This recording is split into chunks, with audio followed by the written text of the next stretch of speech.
The first thing Sergeant First Class Caleb Marsh noticed was the smell. Antiseptic, canvas, dust, the dry mineral bite of desert air filtering through the seams of a field hospital tent somewhere east of Kandahar.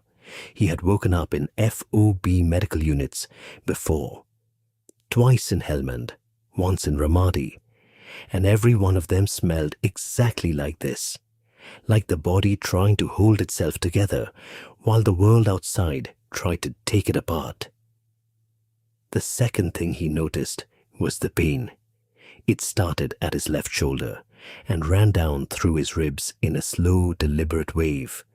Not sharp, deep. The kind of pain that told you something had been fixed but hadn't forgotten what broke it. He tried to sit up, and a hand came down on his chest. Firm, not rough, just certain. Don't. One word. He opened his eyes. She was sitting on a camp stool beside the cot, a clipboard on her knee, a pen in her hand. She wore army green scrubs under a tactical vest with a red cross patch on the left sleeve. Her hair was pulled back tight. No makeup. Eyes the color of wood smoke, grey with something darker underneath. And she was looking at him the way you look at something complicated you've seen before. You were unconscious for 9 hours, she said. Your left shoulder took a fragment. We removed it. You have 2 cracked ribs on the right side and a concussion that explains why your head feels the way it does. He blinked. His mouth was dry as chalk. Water, he managed. She handed him a metal cup. He drank. She watched. Who are you? He asked. Specialist Nora Jen, she said. Field medic attached to this unit. What unit? The unit that's treating you. He looked at her. She looked back. He had the distinct impression he'd just asked a question and gotten a very precise non-answer. Okay, he said slowly. She made a note on the clipboard. He was told to rest for 72 hours. Caleb Marsh had never been good at resting. He was the kind of soldier who fixed things when he couldn't sleep, who reorganized gear when he was anxious, who ran extra miles when something was weighing on him. Lying still on a cot with 2 cracked ribs and a shoulder held together by surgical thread was the specific kind of hell designed for men like him. Specialist Chen came twice a day. Morning at 0600, she checked his vitals, changed the dressing on his shoulder, and asked him questions in a measured, efficient way. How did you sleep? On a scale of 1 to 10. Any tingling in the fingers? She wrote everything down and rarely looked up from the clipboard while she did it. Afternoon at 1600, she brought his medication with a small paper cup of water and stood while he took it, then asked if he needed anything else. On the 3rd day he said, You don't talk much. She was writing something on the clipboard. I talk when there's something to say. You could tell me what happened. She looked up then. Her eyes settled on him in a way that felt like being assessed rather than looked at, like he was a problem she was deciding whether to solve. You know what happened, she said. Your unit was ambushed on Route 7. 4 of your men were wounded. 2 more were pinned down at the overpass. You were hit trying to pull them back. I know that part, he said. I mean after. A pause, just long enough to notice. You were brought in, she said. By who? She wrote something on the clipboard. I'll check on you this evening, she said, and left. He watched the tent flap fall back into place behind her and lay there staring at the canvas ceiling, turning the question over in his mind. Somebody had pulled him out of that overpass. He remembered the firefight. RPG fire from the ridge, 3 o'clock. His radio going dead. The hit. And then nothing. And then this tent and the smell. And Specialist Chen writing things on a clipboard and not answering questions. By the 5th day, his ribs had loosened enough that he could sit upright without closing his eyes against the pain, and he started watching Specialist Chen more carefully. She moved through the ward, 6 cots, 6 recovering soldiers, with a precise economy that was unusual for someone her rank. She had the quiet authority of a person who knew exactly what she was doing in every room she entered, which was not a thing you always saw in E4 field medics. She made decisions without asking. She gave instructions to the unit's junior corpsman in a tone that was flat and certain, not bossy, just right, and he followed them without question. On the evening of the 5th day, she came in carrying a tray with 2 cups of instant coffee. She set one beside his cot. He looked at it, then at her. "You bring coffee now? You've been awake for 17 consecutive hours, and you have a procedure at 0700, she said. "Sleep is better, but coffee is real." He smiled, despite himself. It was the first joke she'd made. If it was a joke. With Specialist Chen, you couldn't always be certain. "Thank you," he said. She sat on the camp stool and drank her own coffee. He drank his.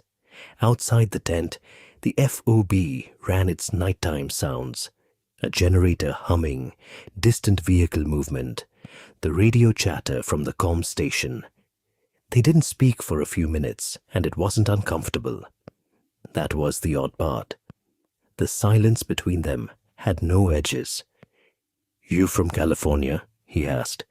He'd heard something in her vowels, flat and western. "San Diego," she said. "Navy family?" The smallest pause. "Something like that." He let it go. "I'm from North Carolina, Fayetteville." She looked at him. Fort Bragg country. "Born 3 miles from the gate," he said. It was inevitable. "How long in?"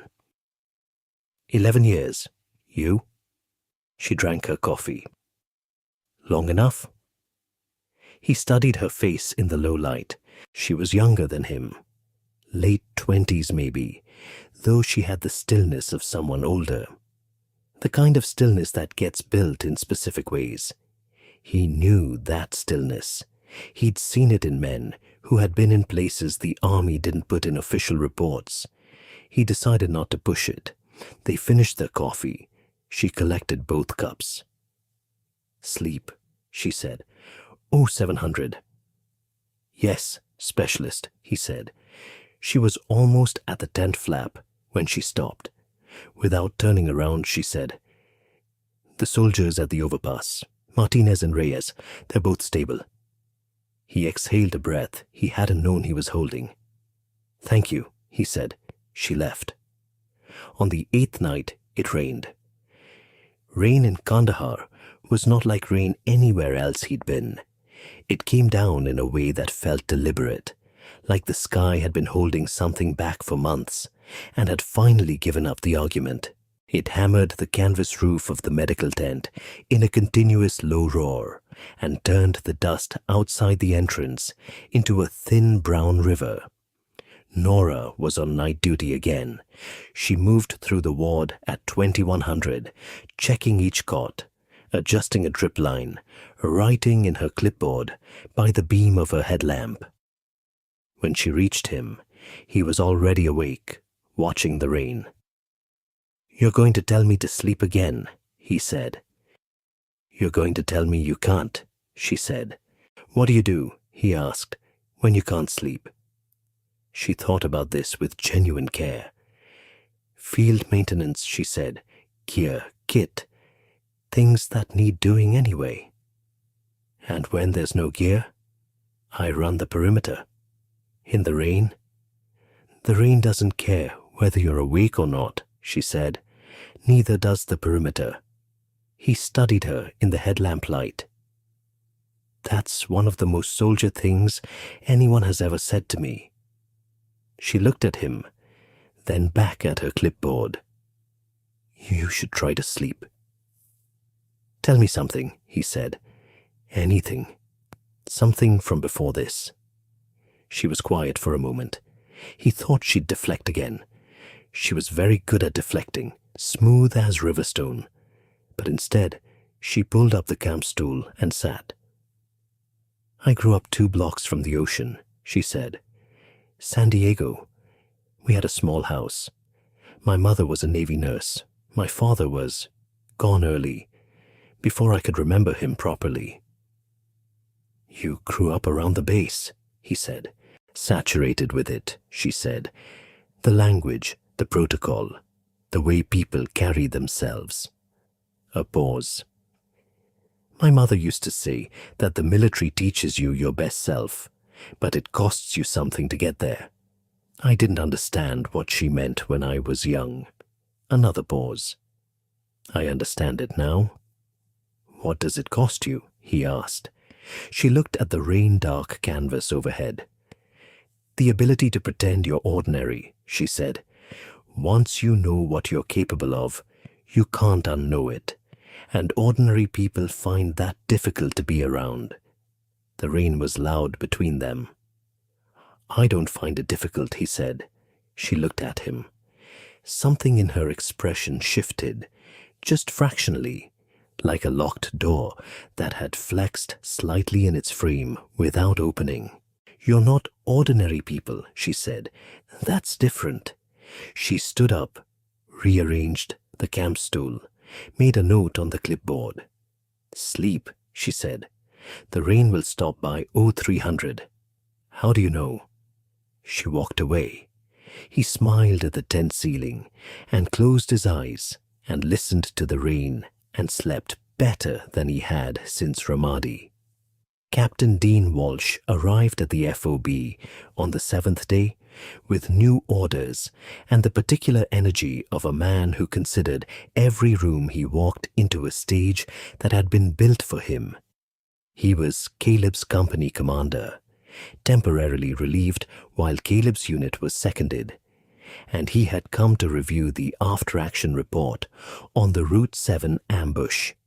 He came into the medical tent at 1400, uninvited, and stood in the middle of it, looking around, with the practiced disappointment of a man who found things inadequate as a matter of principle. Nora was changing the dressing on Caleb's shoulder when Walsh came in. He barely looked at her. Marsh, he said. How are we doing? Better, sir, Caleb said. Walsh looked at Nora's hands on the bandage. Hurry it up, he said, not to anyone in particular. Nora didn't speed up.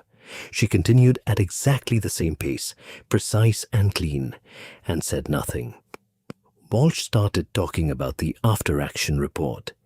He stood with his hands behind his back and spoke about accountability and mission parameters and the chain of command in the specific tone of a man who had not been in the firefight and was finding meaning in the paperwork it generated. Caleb answered his questions.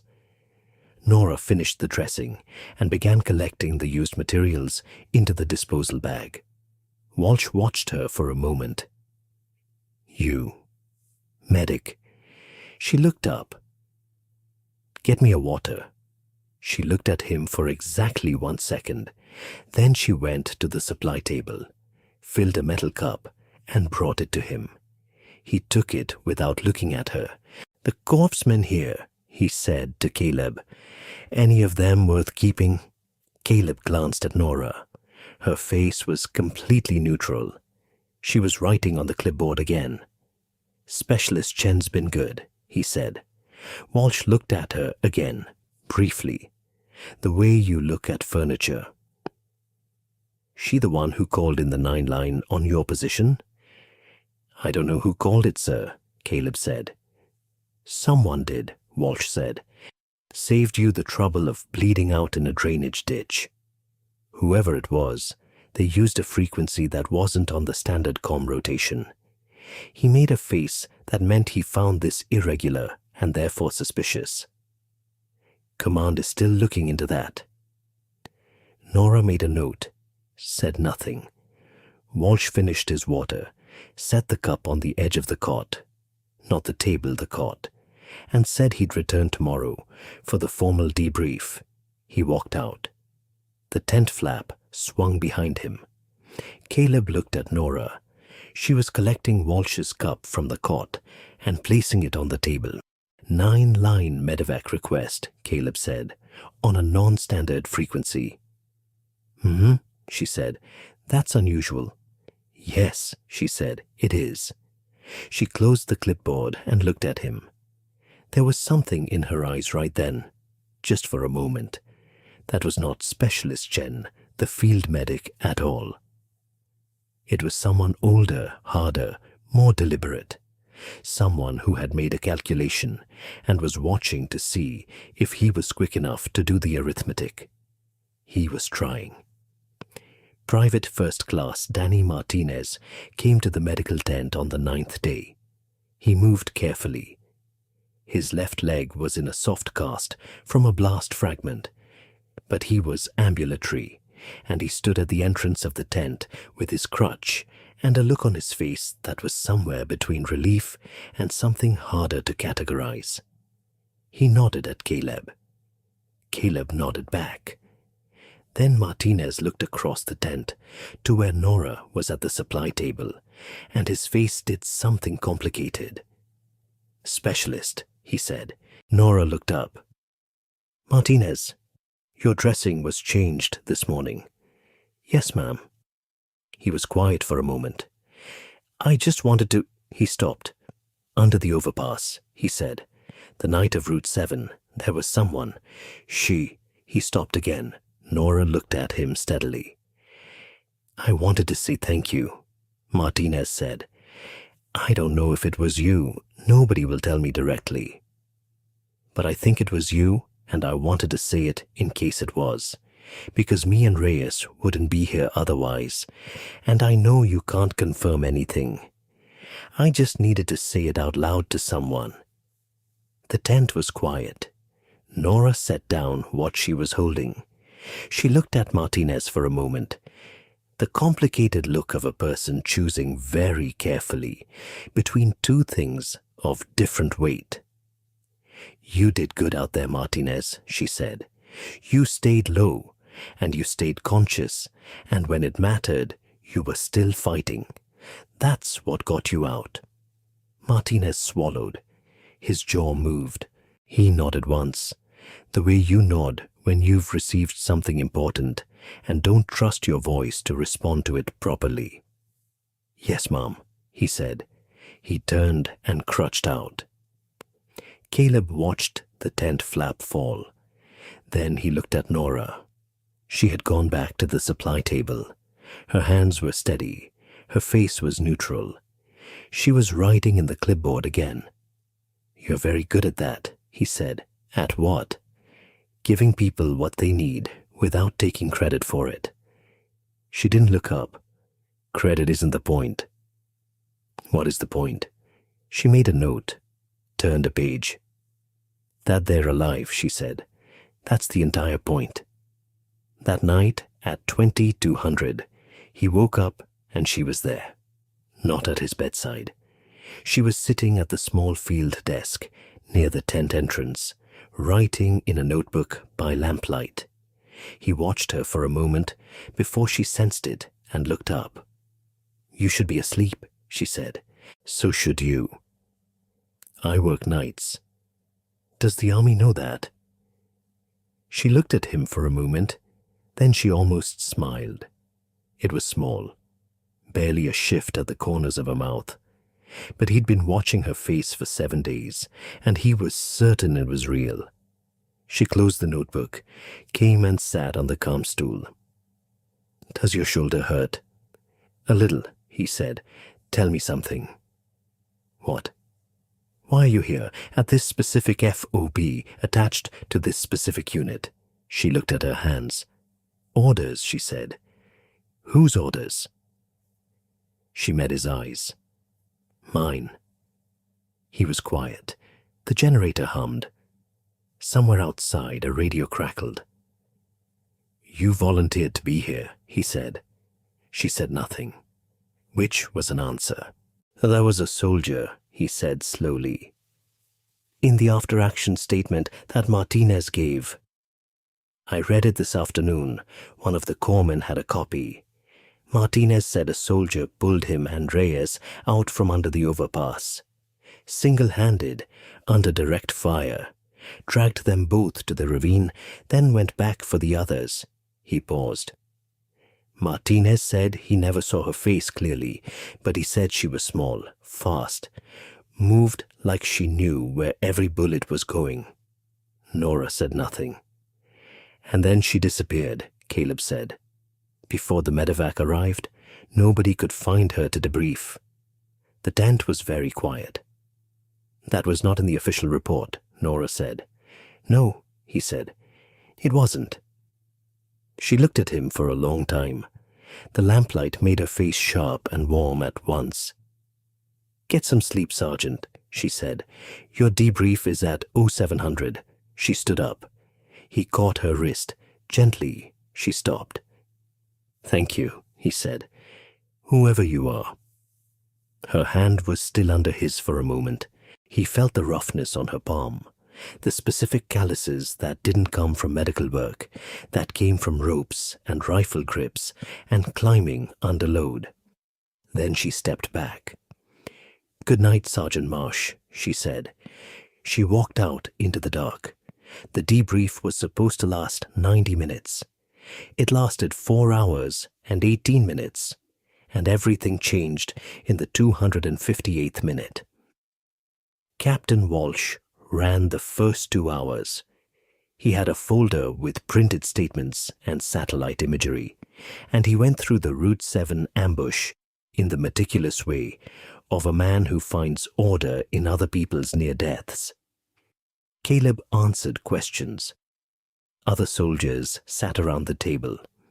Nora was not in the room. At the 2-hour mark, Walsh was halfway through a point about radio procedure when the tent flap opened. Major Daniel Reed walked in. Caleb knew Reed by reputation. Delta Force, 1st SFODD, had done 3 rotations in Afghanistan and 1 in Syria before being pulled to a role that officially didn't have a name. He was a quiet man with a face that gave nothing away and the kind of physical stillness that only certain people ever developed. He stood at the entrance of the tent and looked around the table. Walsh straightened. Major, I wasn't informed. I'm not here for the debrief, Reed said. He looked across the room. Nora Chen was standing in the entrance behind him. She wasn't wearing the medic vest anymore. She stood in standard army combat uniform, ACS, boots, her hair still pulled back. And her bearing had changed in a way Caleb felt before he could identify. She was the same person, same face, same wood smoke eyes. But she was not standing like a field medic. She was standing like someone who had just stopped pretending. Walsh looked at her, looked at Reed. What is this? Reed said. The classified after-action for Route 7 requires an addendum. He put a folder on the table. This soldier's involvement in the rescue operation has been omitted from the standard report at her request. Command has approved a limited disclosure to this unit. He opened the folder and read. He read her name first, her actual name, not Specialist Chen. The name she'd been given by a program that didn't appear in any document you could file a FOIA request for. Her call sign was Ghost, assigned by the Army's 1st Special Forces Operational Detachment Delta after her 3rd classified direct action mission in 2021. He read her commendations, not the ones in her personnel file. The other ones, 2 classified Silver Stars, 1 classified Distinguished Service Cross, a citation for actions in Helmand in 2022 that remained under a national security seal with no projected declassification date. A performance review from a commanding officer whose name was also redacted that said, in the one line, Reed read aloud, "The finest operational instinct I have encountered in 16 years of special operations." Walsh had gone very still. Caleb looked at Nora. She was looking at nothing in particular, her hands loose at her sides, her face completely neutral. She had the exact expression of someone sitting through something that concerned them deeply, but which they had decided some time ago not to be moved by. Reed closed the folder. On the evening of the Route 7 ambush, he said, "This soldier exfiltrated 4 wounded personnel from the kill zone under sustained RPG and small arms fire. Alone, without radio support. She called in the 9 line on a classified frequency, using a code that flagged this unit's response team directly, which is why medevac arrived inside the standard window despite the comm disruption. She then withdrew before the medevac arrived to avoid compromising her cover assignment." He looked at Walsh. "Her cover assignment, Captain, was to assess the field readiness of this unit's medical infrastructure and its adjacent command protocols. The assessment is now complete." Walsh's mouth opened slightly. He looked at Nora, then at Reed. "She's not a field medic." "No," Reed said. "She's been here for 12 days, Nora said. It was the first time she'd spoken in the room. Her voice was exactly the same as always. Flat, clear, precise. The assignment was 12 days. Walsh looked at her with an expression Caleb would remember for a long time. The specific look of a man who had handed a woman a cup of water and told her to hurry up, and was only now understanding, in full, the nature of what he'd done. Walsh left without looking at anyone. The other soldiers filtered out. Reed gathered his folder and stopped beside Caleb's chair. He said quietly, "She asked that your unit receive a commendation recommendation. She filed it this morning under her real designation. You'll see it go through channels." He nodded once. "Sergeant." He walked out. The tent was empty. Caleb and Nora sat at opposite ends of the table. She was looking at the folder Reed had left behind. He was looking at her. "Ghost," he said. She looked up. "Is that what they call you?" "It's what's in the file," she said. "What do you call yourself?" Something shifted in her face. Not softness exactly, something quieter than that. "Nora," she said. "Just Nora. I've been Nora since I was 7. He looked at her hands on the table. The same hands that had changed his dressings. The same calluses he'd felt in the dark. "You carried me," he said. She looked at him steadily. "Martinez and Reyes first, then you." "I was last." "You were furthest from the ravine." "You went back." "Yes." He was quiet for a moment. The generator hummed outside. The desert pressed its dry heat against the tent canvas. "Why?" he said. She considered the question like someone picking up a piece of glass carefully. "Because you were still alive," she said, "and leaving people alive in an active kill zone isn't something I do." It wasn't a heroic answer. It wasn't a humble one either. It was simply true, the way the altitude was true, the way the pain in his shoulder was true. "How far was it?" he asked. "To the ravine." "From where you were," she thought. 340 meters, uphill grade on the second 100, small arms fire from the ridge during most of it. She paused. "You're heavier than you look." He laughed. It was the last thing he expected to do, and the pain in his ribs reminded him immediately that it was a bad idea. But he laughed anyway. One short, surprised sound, and she looked at him with the almost smile again. The small, certain one, and this time it reached her eyes. Her orders came through at 1600. She was redeploying at 0500 the following morning. She didn't say where. He didn't ask. That was how it worked with people whose files had names blacked out of them. He found her at 2000, sitting outside the tent on an overturned crate, looking at the dark outline of the mountains to the east. The sky above Kandahar was layered in black and dark blue, a band of stars at the center, thick as spilled salt. She heard him coming. Of course she did, and moved slightly to make room on the crate without being asked. He sat beside her. His shoulder ached at the movement, but less than before.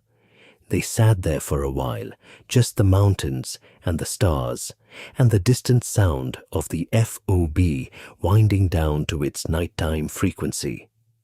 "Do you ever get tired of it?" he asked. She thought about the question seriously. Of what, specifically? Being the person in the room who knows things the room doesn't know you know. She was quiet for a moment. "Sometimes," she said, "but that's the work. Doesn't it feel lonely?" She looked at the mountains. "Most of the time I don't notice," she said. "The work is in front of you, and that's all there is." She paused. "But sometimes, yes, sometimes it does."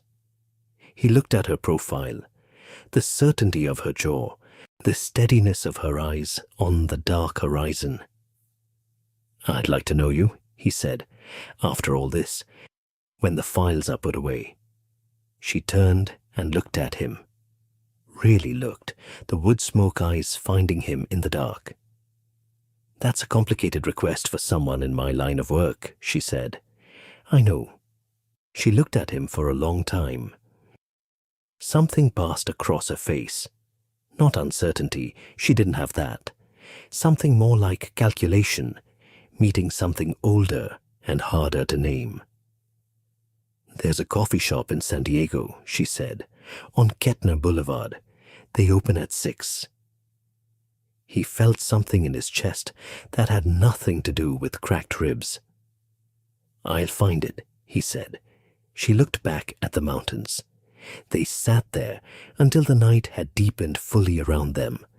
Two soldiers from different kinds of shadows, shoulder to shoulder on an overturned crate at the edge of the desert, listening to the stars. At 2300, she was packing. He could hear it from the cot, the specific sounds of someone who packed a kit bag with the same precision they applied to everything else. Methodical, quiet. No wasted movement. The soft thud of gear being stacked and compressed. The sound of straps being tightened one at a time. He lay on his cot and stared at the tent ceiling and listened to her pack. In the 11 years he'd been a soldier, he had learned that the sound of someone you know packing to leave was one of the specific sounds the military embedded into you that the civilian world had no equivalent for. It sounded like a door being closed carefully, so as not to wake the people on the other side. At 2340, he heard her stop, and then, quietly, "I know you're awake, Sergeant." He smiled at the ceiling. Old habit. Of what? Listening. A pause. Then she came and sat on the camp stool one last time. She'd already changed back into her combat uniform. In the dim light, she looked like what she actually was. A soldier who was about to go somewhere he wouldn't be told about and do something that wouldn't be in any report he would ever read. "I want to ask you something," he said. "You're going to ask anyway." "Road 7, he said. "You were there before the ambush. You were already in position." Silence. "Your cover assignment was assessing this unit's medical infrastructure," he said, "but you were at Route 7 before we were. You were forward of our position. That's not medical assessment." Nora was quiet for a long time. There was intelligence, she said finally, about the ambush, credible, time-sensitive, from an asset that command wasn't prioritizing. A pause. I prioritized it. You were running your own op, he said. I was doing what the situation required, she said, without orders. With orders that were classified above the pay grade of the people who would have told you not to, she said. He absorbed this. You knew we were going to be hit. I knew there was a significant probability, she said. I positioned accordingly. And you stayed to help us instead of completing your own objective. She looked at him. In the dim light, her eyes were unreadable. The objective was intelligence gathering, she said. It can be completed on the next rotation. You and your men couldn't be brought back on the next rotation. She paused. The math wasn't complicated. He looked at her. A woman who ran a classified intelligence operation positioned herself ahead of an ambush on incomplete orders from above her chain of command, abandoned her own mission to carry wounded men out of a kill zone, and then went back to the tent and wrote in a clipboard and handed Walsh a cup of water. "Who are you?" he said, not the way he'd said it the first morning. Confused, groggy, the way you say it when you've been paying attention for days, and you're still only holding the edges of the answer. She almost smiled. The real one. I told you, she said. I'm Nora, from San Diego. Right, he said. Get some sleep, she said. You have a long recovery ahead. Nora, she stopped. For what it's worth, he said. Whatever the next assignment is, whatever the thing is you're going to do next in the place they're not going to tell me about, I hope it goes exactly right. She was still. Thank you, she said. Quietly, like she meant it and wasn't entirely used to receiving it. He was awake before the alarm. He heard the sounds at 04:45. A vehicle engine, boot steps, the specific cadence of someone loading gear with practiced speed and zero wasted motion.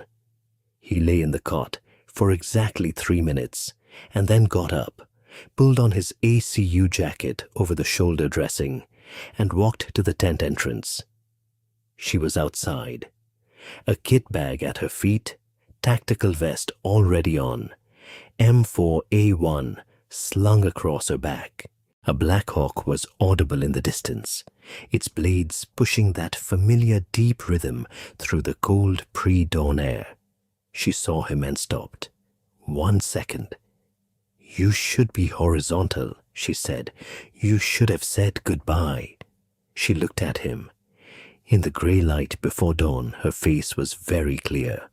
No performance, no cover, no clipboard. Just her. Goodbye is harder in daylight, she said. He stepped forward. She didn't step back. He was close enough that he could see the insignia on her collar that wasn't a medic's rank anymore, whatever it actually was, and close enough that she could have told him to stop, but didn't. He said, Kettner Boulevard. Kettner Boulevard, she said. The Black Hawk was louder now, pushing the air ahead of it, raising dust from the FOB perimeter. She picked up the kit bag. She held his eyes for 1 beat longer than necessary. Then she walked toward the landing zone and did not look back, and the morning folded her into itself. The rotor noise, the dawn dust, the receding sound of a woman who had carried him 340 meters uphill under fire, and never once asked him to say thank you for it. He stood at the perimeter fence and watched the Black Hawk until the sound was gone. The desert absorbed it, the way the desert absorbed everything, completely, without preference, without sentiment.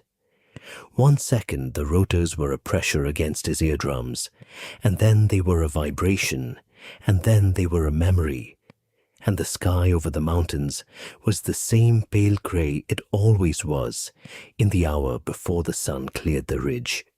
He stood there for a while after the silence settled.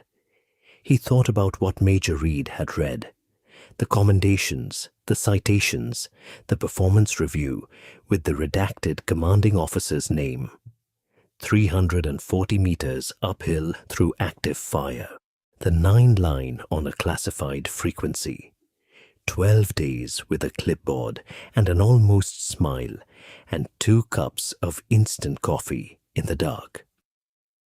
He thought about Martinez standing in the tent entrance with his crutch, saying thank you to someone who wouldn't confirm she deserved it.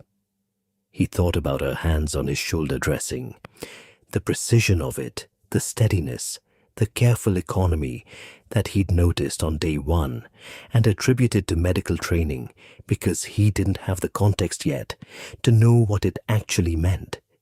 He'd been watching a Delta Force operator change his bandages and listening to her give him advice about sleeping and thinking she was a field medic from San Diego with good instincts and a quiet manner. She was all of those things. She was also considerably more. He turned back toward the FOB and walked the perimeter slowly, letting his shoulder find its range of motion in the cold morning air. Behind him, the mountains were sharp against the brightening sky. The same mountains, the same ridge line, the same country that had tried on multiple occasions to kill him and had so far failed. His shoulder ached with a specific, knowable ache, the kind that told you where the repair was, that gave you the exact location of the thing that had been broken and put back together. He decided he was going to remember that feeling, the broken and put back together feeling. It seemed important. He was going to go to San Diego. He was going to find Kettner Boulevard, and he was going to be there at 5:45 because she had said 6, and he was the kind of man who showed up early. He spent the morning in the medical tent. The new medic who replaced Nora was efficient and thorough and not unkind. He did everything right, changed the dressing correctly, asked the right questions, made the right notes. But the camp stool beside Caleb's cot had a different weight to it now. The air in the tent was just air again. Captain Walsh came by at 10:00. He stood in the entrance and looked at Caleb and said nothing for a moment. Then, the file on Specialist Chen. He stopped, started again. On the Delta asset, you knew. Not everything, Caleb said, but you suspected. I noticed things, Caleb said. The way she moved, the calluses, the way she answered questions without answering them. Walsh looked at his hands. He was a man recalibrating his understanding of something and doing it visibly, which was more self-awareness than Caleb usually gave him credit for. She filed a commendation for this unit, Walsh said. Major Reed mentioned that. She didn't have to. No, Caleb said. She didn't. Walsh stood in the entrance a moment longer, then nodded once and left. That was the closest thing to a reckoning that Caleb ever saw him have. He supposed that was fair. Some lessons fit better in small packages. He was cleared for light duty the following afternoon. He walked the perimeter of the FOB that evening, slow, careful of the ribs, and looked at the mountains to the east, the same mountains she'd been watching from the overturned crate, and thought about 340 meters, uphill grade on the second 100, small arms fire from the ridge during most of it. He thought about wood smoke eyes in the lamplight, a notebook closed on a field desk, an almost smile that turned real. He thought about a coffee shop on Kettner Boulevard that opened at 6.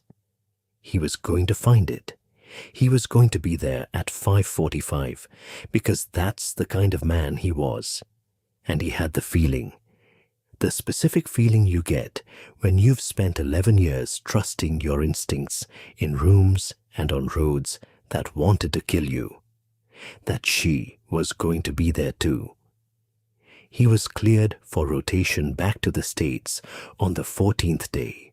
The flight was a C-17 out of Bagram, 6 hours to Ramstein, then a connecting flight to Bragg, then a black government SUV to the medical center for the formal shoulder review. He sat in the belly of the aircraft with 17 other soldiers in various stages of repair, the cargo hold cold and loud, and he thought about a very specific question he had never asked her. He had not asked her what the next mission was going to cost.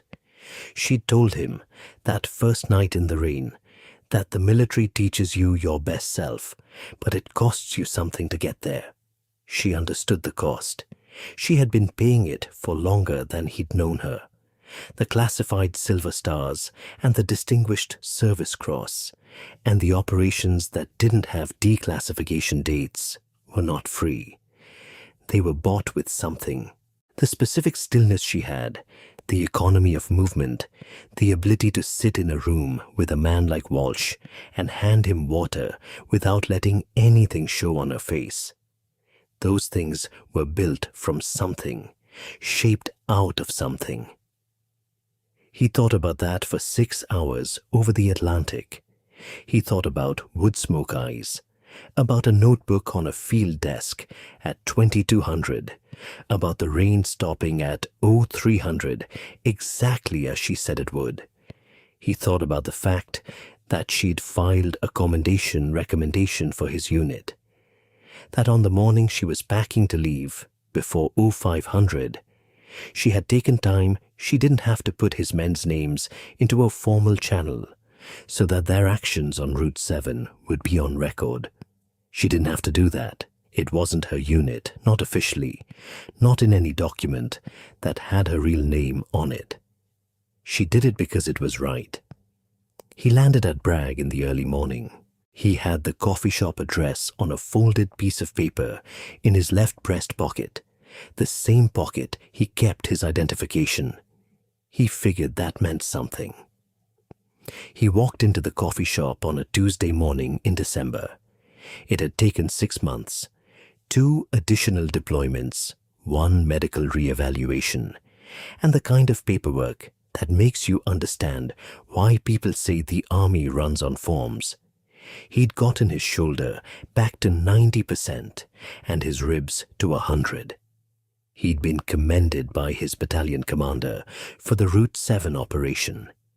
He'd received the unit commendation that Reed had mentioned, framed and signed, and he'd hung it on the wall in his off-base apartment and thought of her when he did. He pushed open the door on Kettner Boulevard. The place smelled like fresh ground coffee and wood and the salt edge of the ocean a mile away. It was 6:02 in the morning. She was sitting at the corner table, not in uniform. Jeans, a grey sweater, her hair loose for the first time, dark to her shoulders, slightly wavy from being held back so long. She looked different and exactly the same. Her hands were wrapped around a ceramic mug, and she was watching the door. She'd been there before him. Of course she had. He walked over. She watched him cross the room, and the almost smile was there. And this time, there was no lamplight needed to see it, because the winter morning through the windows was enough, and it was real, and it reached all the way to the wood smoke eyes. He pulled out the chair across from her. "You're late," she said. "I'm 2 minutes past 6. 2 minutes is late." "I was outside at 5:45. She looked at him. "I know. I saw you through the window." He sat down slowly. "And you let me stand there." "I was deciding," she said. "Deciding what?" She looked at him with the wood smoke eyes. "The real ones. No clipboard, no cover." "If I was going to let you sit down," she said. "And She pushed the second coffee cup across the table toward him. Obviously, she said.